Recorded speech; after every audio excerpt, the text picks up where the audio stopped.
Quand une personne a été longtemps dans l'itinérance et sort de la rue, il y a plusieurs enjeux, il y a plusieurs émotions, il y a plusieurs choses qui sont vécues par cette personne-là. Il faut s'attendre qu'il va y avoir des choses qui vont se passer, qu'on va avoir besoin de les soutenir un peu plus à certains moments. Moi, j'ai déjà entendu des gens qui disaient, alors que quand ils étaient dans la rue, ils me disaient, je vais prendre une petite pause de la rue puis je vais aller en thérapie.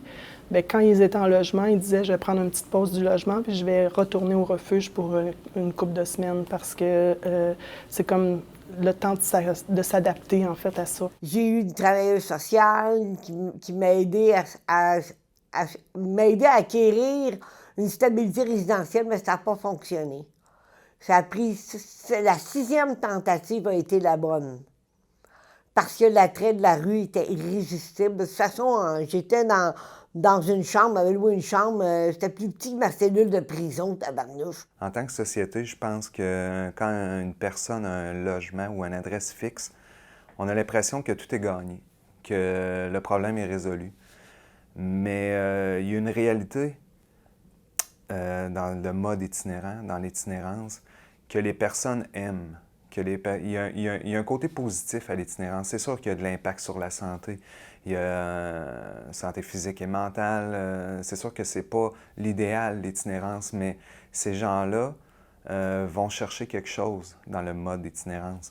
Ils vont se réseauter avec des semblables. Ils vont...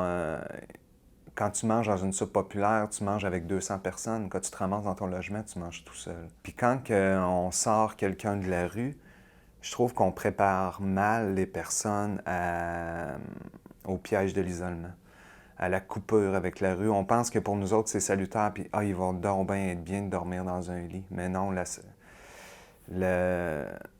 solitude, c'est pesant. Ça nous fait réfléchir.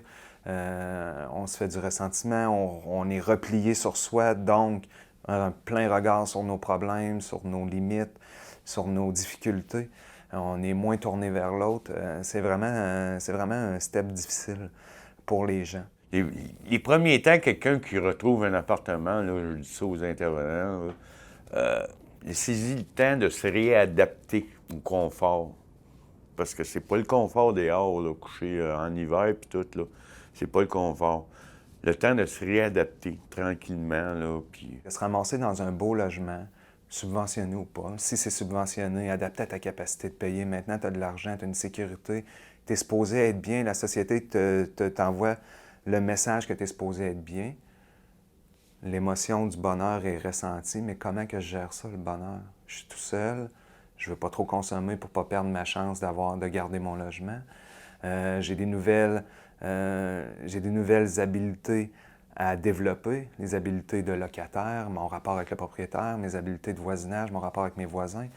C'est tout un monde qui change, qui bascule du jour au lendemain, puis on pense qu'en plaçant un toit au-dessus de la tête des personnes, tout est réglé. J'ai vu des situations où probablement les personnes qui m'ont posé le plus de défis dans l'accompagnement en logement ont été celles qui m'ont le plus surpris à la fin, finalement. Donc, il faut y croire, parce que si nous, on n'y croit pas, comment on peut faire en sorte qu'eux y croient? Il faut vraiment y croire, puis de donner le soutien à la hauteur des besoins de la personne et surtout en harmonie avec ce qu'elle veut.